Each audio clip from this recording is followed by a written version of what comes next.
pawnbrokers that happen to be on TV. The uniqueness of our situation is the American jewelry and loan business. What would happen if your favorite TV show ended all of a sudden? There are crazy people, fights, and drama all the time, one week, and then it's gone the next. It happened to Hardcore Pawn, just like that. That reality show was one of the most popular on TV, but it just vanished. What happened to make it end? Was it trouble with the family, money, or something bigger? Trust us, we're going to break it all down, and you don't want to miss it. How Hardcore Pawn Conquered TV. Before TikTok drama and YouTube exposés, there was a place on cable TV where real chaos played out every single day, inside a Detroit pawn shop. Everyone wasn't sure how big of a deal Hardcore Pawn would be when it came out in August 2010. But as soon as it showed, it was like turning on a light. More than 2 million people watched the first show. Lucky that wasn't the case. It was like lightning in a bottle. It wasn't just the other customers yelling over pawn tickets or the security pulling people out that made it so addicting. It was the people working behind the counter. The owner of American Jewelry and Loan, Les Gold, was in the middle. He was direct and had sharp eyes. Not every pawn shop owner was like Les. He had played the game since he was a kid. Les grew up in a world where his grandfather ran a store called Sam's Loans. He knew how to change trash into cash and read people better than most detectives before he opened his own shop in 1978. But Les wasn't the only one who stole the show. It was a real family show. On the business side, his son Seth was the smartest person. He ran the marketing and always thought 5 steps ahead on every deal. No matter where you were in the world, Seth made sure that everyone knew about the shop. Ash, Les's daughter, then came up. Ashley was the fire, if Seth was the plan. She was brave, outspoken, and wouldn't back down, especially when her brother was around. And that stress? It was real, I guess. They didn't just fight. They fought over everything, including deals and who should be in charge. That fight between siblings? That was the key. Just when you thought 2 was enough, Les's sister Karen showed up. In the beginning, she wasn't in the spotlight, but she quickly became famous. Karen was calm and quiet, but she was strong. Karen got things done while Seth and Ashley fought words. Even though everything was crazy, she was cool, focused, and kind of likable. People began to root for her, especially when things between the others became too bad. It wasn't just the characters that made Hardcore Pawn stand out, though. It was the truth of everything. The store was in a rough area of Detroit. People weren't coming in with swords from the Civil War or signed baseballs. Because they needed cash right away, they were giving up their TVs, gold chains, and even baby clothes. It was time to pay rent. Food had to be bought. It wasn't about history, it was about staying alive. The show felt different because of how real it was. A lot of people said it reminded them of Pawn Stars, which was on at the same time. But Hardcore Pawn didn't have time for polish, like Pawn Stars did, which was all about cool backstories and rare items. It was rough, not filtered, very loud. Real people with real troubles would come in and sometimes leave in handcuffs. It was like you couldn't get off of any show. The store was full. Sounds of alarms. There are security guards there now. Someone is yelling. Someone is sad. It was all going on while Les tried to keep everything from on fire. People just couldn't turn away. Instead of the things being pawned, it's the mess of people that makes it happen. People didn't always see this, though. They were always more than just a TV show. The business was open for business. Customers were real people. Problems didn't follow a plan. While the cameras were running, everything went on. Things that were real inside of real things were what drew people in. You could feel the stress. It's really hard. The lack of reliability. That's the reason it worked. People watched, even when they disagreed online about whether it was too much. They were eager to hear what Les had to say next. If Ashley and Seth would finally lose it. If a customer would go crazy over $50. It was a mess. It was true. It was TV gold. But, as with all empires, the walls began to fall apart. What made hardcore pawn fun was also what made it dangerous. Things were beginning to change behind the scenes. The staff was going. Getting into fights meant more. When things began to go wrong, one name kept coming up. Next, we'll talk about the biggest betrayal in the history of the show. The scandal that turned hardcore pawn from a must-see TV show into a total mess. And believe me, it wasn't just one missed shift. The rich pile problem. There's always that one guy in a show who people really care about. That was Rich Pyle on Hardcore Pawn. Rich wasn't just another worker. He had cool tattoos, spiked hair, and a friendly way with customers. He gave the shop life. He stood next to Les Gold for years and helped run the floor and keep things from getting out of hand. Rich stepped in when things got crazy. Rich was there for Les when he needed help. The rest of the world saw him as the faithful second-in-command. The truth was much messier behind the scenes, though. In Season 6, everything was different.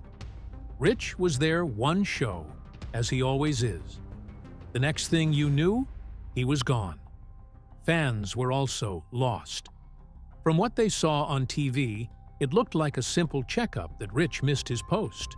When Les saw him walking off, he called him out and quickly made a choice. Fired. That's it. Not a warning. There is no build-up. Fans thought it was mean. Rich had worked there for more than 25 years. In this way, did it end? Fans didn't see, though, that this wasn't just about a worker going missing. What happened during the firing was just the tip of something bigger that had been building for a long time. Rich was strong, so a few missed posts didn't hurt him. What happened before the cameras even started rolling was the real problem. Here comes Bobby Jans, who used to work there too. Bobby told stories that turned everything on its head long after the show was over. He said Rich had been walking on eggshells for months. It wasn't because he was lazy, not because he wasn't liked, but because he was falling. Not easy. Bobby said that Rich became less focused. Rather than running the store, he became more interested in being filmed.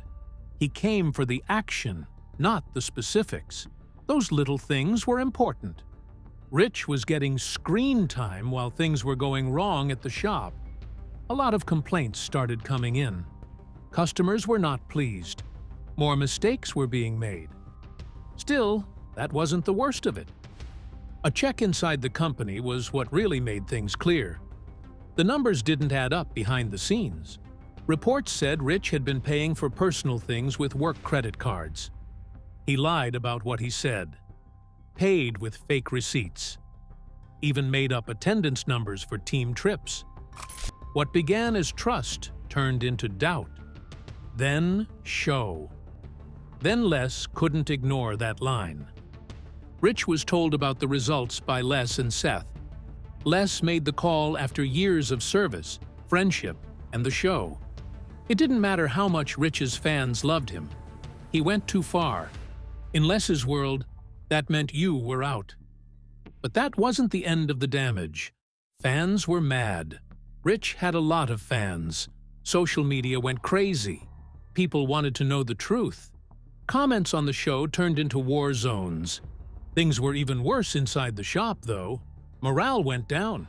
Staff members lost trust in each other. Everyone knew that if Rich could be hurt in that way, then no one else could. Rich's leaving wasn't just a big deal. It was a sign. It looked like Hardcore Pawn was a messy, unreliable, but working machine up until that point. It looked like a powder keg after that. The stress in the family, the fights for power, the firing. It all fit into a bigger pattern that made the show seem less like reality TV and more like real life falling apart. It wasn't just one guy who left. It was a change, a crack that began to grow. The team was tense. The cast felt broken. People who saw it could also feel the energy shift. There wasn't the same snap to the episodes. Scenes felt more serious. Everyone could tell that something wasn't right. Rich was a big part of the show. Getting rid of him shook everything up. What happened next showed that this was only the start of a bigger falling apart. Why? Because what's left when trust and respect are gone? The quick answer to that question came in the form of family members turning on each other. What about the Golds? Their problems were just beginning.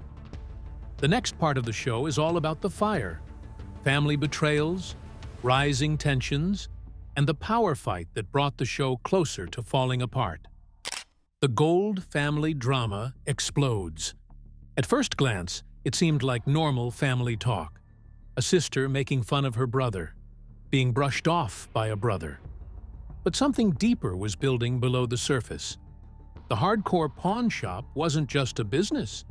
It was a family empire where there were power battles all the time. When cracks appeared in the base, they didn't go away. There was always trouble between Ashley and Seth. You could feel it from the first shows. But this wasn't just a fight between siblings. It was a war of silence for power. They both wanted to be in charge. Ashley thought she had the guts and the street smarts to do it. Seth used business sense and numbers. They couldn't have been more different, and neither of them was giving up. Episodes turned into battlegrounds because of the stress. Every dispute at work had weight to it. It was more than just last word. It was, who takes over after Les? As the seasons went on, they fought over more sensitive things. The way they looked at each other told you everything. The fake smiles, how the cold made them. Every sale, mistake, and interaction with a customer was a chance to show who earned the throne. Then Les's niece Karen came. At first it was quiet, but it was sharp. She wasn't flashy, but she did her job. People liked her. People believed in her. Les told her how great her work was. Ashley didn't like that at all. When Karen did well, it felt like a threat. Things got worse after that. Ashley started to fight back. To stay on top, she cut into Karen's sales and corrected her in front of customers. It wasn't about helping the company anymore. It turned into a race. Karen wasn't planning to play a game, but someone pulled her into one. Things in the shop became even less stable because of that. The worst treachery wasn't on the sales floor, though. It took place in the background. Seth did something that upset the family. He was meant to keep the business together. Without telling Les, he tried to sell one of the shop's venues. It wasn't just an accident. That was a serious breach of trust. Who is Ashley? She knew about it, but didn't say anything. It was too late when Les found out. Both sides lost trust. Seth had talked about him behind his back. Ashley had not said a word, and neither one looked like they were not guilty. Things were very hard for Les because he had built everything from scratch. It was always more than just money at the shop. That was on the line for his own kids. Les's reaction was to get a better hold on her. He had always been a strict boss, but now he became cold. Mistakes were corrected more quickly. The choices were final. There were no more chances to do something right. He needed order, but the way he asked for it made things worse. People at work began to be careful. Not everyone wanted to be a part of the family's trouble. People began to take sides. It felt like stepping into a storm every shift. People who were there before could feel it. The mood had changed. People were getting too hot from the fire that made the show fun. Everything in the store turned into a power struggle, not customer service, work as a team, not even sales, just getting by. Who did Les like? Who was about to lose their job after one argument? Who would still be there for the next season? It was dangerous. It was quickly getting bigger. The family drama wasn't part of the story. It was true. It made everything around it sick. Fans could also see it. It didn't work out. The smiles didn't seem natural. It was no longer fun. At first, the reality show was sharp and unexpected. But then it started to feel heavy, like everyone was holding something back. It was more than just a bad day at work. It broke down the very thing that made hardcore pawn work: trust in the system. The team falls apart when the leaders are fighting. Fans are there when the team falls apart. The family fight looked terrible, but it wasn't even the worst part. Even though the Golds were fighting in front of the cameras, there was something much bigger going on outside of the show. It involved lawyers, rumors, and made national news. Was it all a setup? Right after Hardcore Pawn started airing, people started to compare it to Pawn Stars, which was also a big hit. Not just comparing, but also blaming. Fan sites, blogs, and comment parts all had the same word used over and over again: copycat. It looked fair at first glance. Both shows were about pawn shops that are run by families. Both had owners with strong wills. There were dramatic times and crazy customer interactions in both. But that was the only thing they had in common. In Pawn Stars, it was all about calm negotiations, rare collectibles, and historical things. But in Hardcore Pawn, it was all about raw emotion, chaos, and real-life desperation. But the similarities didn't go away. Fans saying it wasn't the only problem, people in the business started talking too. Thoughts become worried when they are heard by enough people. True TV may have been okay with some drama, but they didn't want people to smoke legally. Then Les Gold added more fuel to the fire. When Les was on Playboy Radio, he made fun of the Pawn Stars cast. He said his family looked better, was in better shape, and had a more interesting show. He didn't hide anything. He thought Pawn Stars was fake, too staged, and too quiet. People agreed with what he said, but it might not have been the best thing for the director to say in public. That conversation caused more than just rumors. It led to something bigger. There were rumors that Les Gold and True TV would be sued by the Harrison family, who owns the Pawn Stars brand. There was never any proof, not any court papers, nothing for the press. When no one was around, though, those whispers began to sound like alarms. It wasn't important if a case was ever brought up. The network was scared at the thought of court heat alone.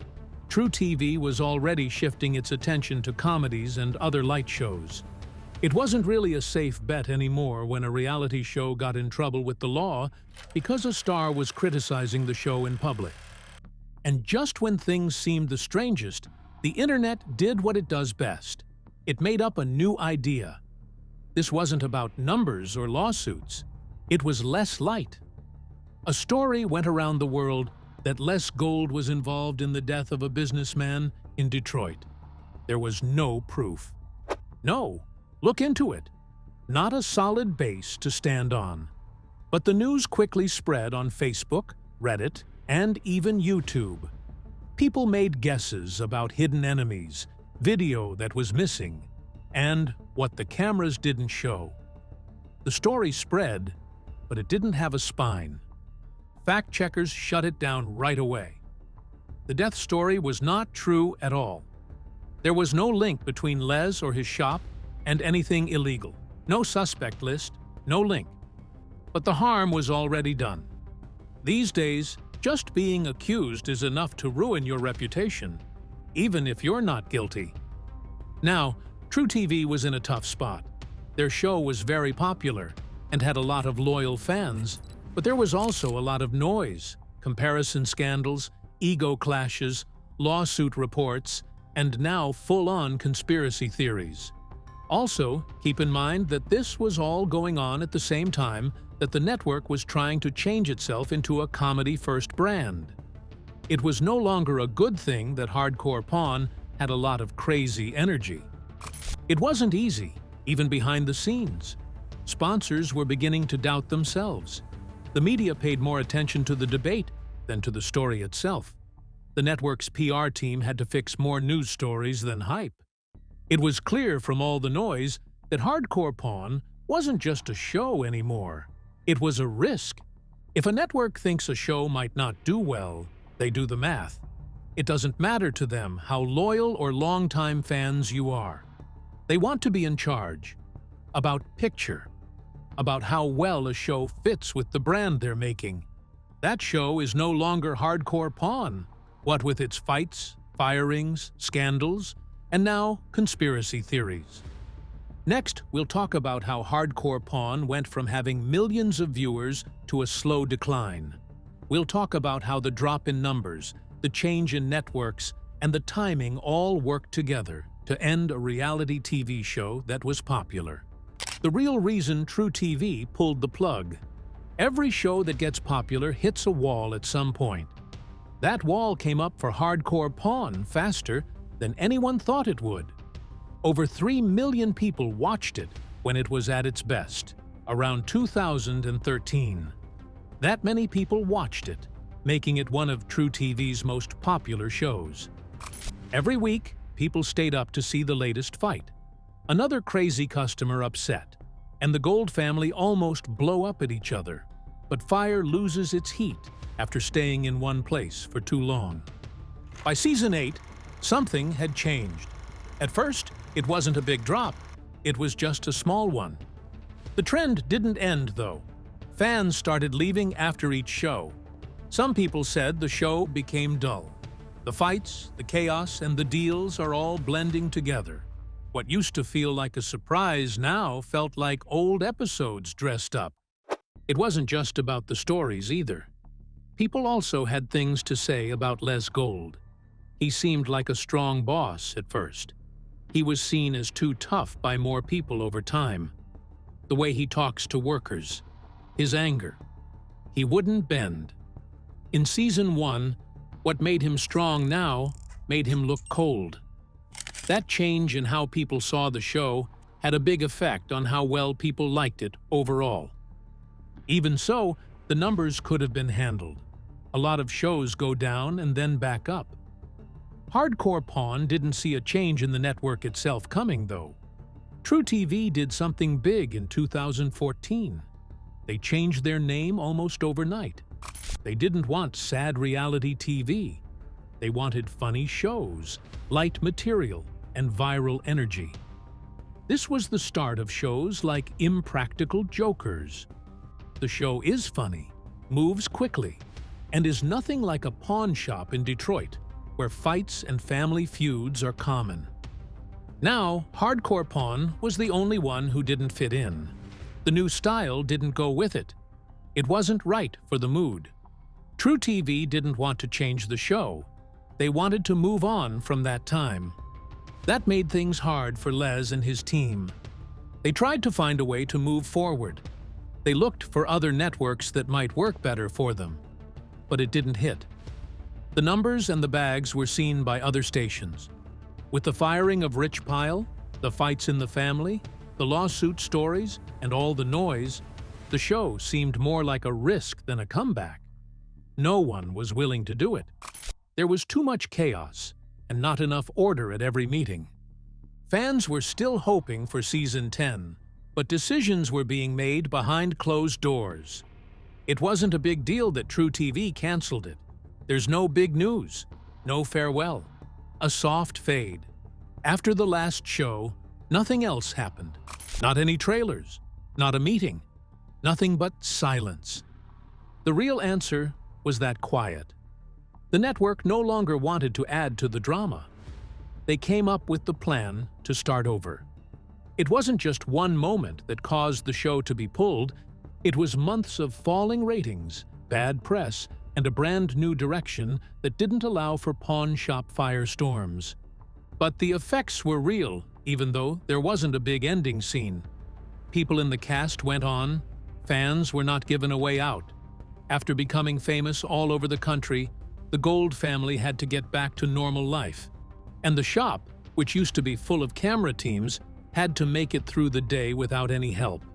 No matter what, the story didn't end with the show. Because what came next made Les, Seth, Ashley, and even Rich look like the real people they were. Some broke apart. Others changed. Some people used their time on Hardcore Pawn to do even bigger things. Next, we find out what happened to the cast and crew, and find out who built something new, who quit, and who made the biggest comeback after reality TV ended. Life after Hardcore Pawn. The cameras stopped moving when Hardcore Pawn ended, and they stopped following the lives of people who had been in the news for almost a decade. The Gold family didn't just run a business for years. They were famous on reality TV. When the attention went away, they could either go away with the show or build something bigger. What came next made it clear what they were made of. Les Gold kept going fast. He went back to running American Jewelry and Loan, which was what he knew best. The shop that made the show's power never shut down. After the cameras left, the work kept going. Les didn't just stand behind the counter, though. He changed. He turned into a motivational speaker and started going to company events and stages to talk about what he had learned in business and in life. He also wrote a book called For What It's Worth: Business Wisdom from a Pawnbroker. Well-known business people read it and liked it. Les was still important even when reality TV wasn't around, because he used his street smarts to send a message. Seth Gold was more than just good with numbers on the show. He was also a thinker. After Hardcore Pawn, Seth started a program called Power to the Grid to help disabled people find work that they are good at. As part of his digital marketing work, he also helped American Jewelry and Loan become more visible online. He did more than just keep the business going, he brought it up to date. People were interested in how he led. He was named Pawnbroker of the Year and one of the 40 under 40 by Crane's Detroit Business. Even though Seth learned a lot from his dad at first, he made his own way in the world. Ashley Gold's attitude was always bigger than the show could handle. She quit the family business after years of working there, not because she thought she had failed, but because she was becoming more self-aware. She was worn out from the constant worry, tension, and long hours. She changed her mind. Her understanding of jewelry and her love of fashion led her to start her own brand called Pawn Chick Shopping. From scratch, she built it, first online and then in a real store. Ashley didn't just change her name, she fixed it up. She also made the Pawn Chick podcast, on which she talks to famous people and business owners in a way that is both funny and serious. Ashley's attention moved away from the camera. She found peace in her family life and showed that taking a break doesn't mean giving up. Then there was Rich Pyle. His exit caused the most controversy of the whole show. Most people thought his time in the spotlight was over after he was fired on screen and involved in scandals behind the scenes. Rich didn't fade, though. He got better. First, he became the host of the National Geographic show Meltdown, which is about changing junk into gold. After that, he started Whole Nation, an online show that kept him busy and connected him with his friends. After being pushed out, Rich made a new life for himself, showing that you don't need a clean past to start over. Their trips after the show, something important when put together. Hardcore Pawn was never just about yelling and pawning tickets. It had to do with hustle, grit, getting by. When the cameras stopped rolling, that same spirit kept them moving forward, but on different paths. Hardcore Pawn was raw, real, and unforgettable. If you enjoyed this deep look, like, share, and subscribe, And don't forget to click the next video popping up on your screen right now.